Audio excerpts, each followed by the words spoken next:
Next stage completed. All of these tubes are tacked in place. Now we just got to zip along, weld each one in fully, and we can go to the next stage. But it's so hot in this workshop. It's 32 degrees.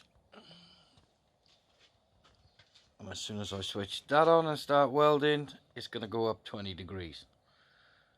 So it's going to be a nighttime thing when it's a little bit cooler. Hopefully I can get some done. If not, I'll have to ask the neighbours if they don't mind a bit of noise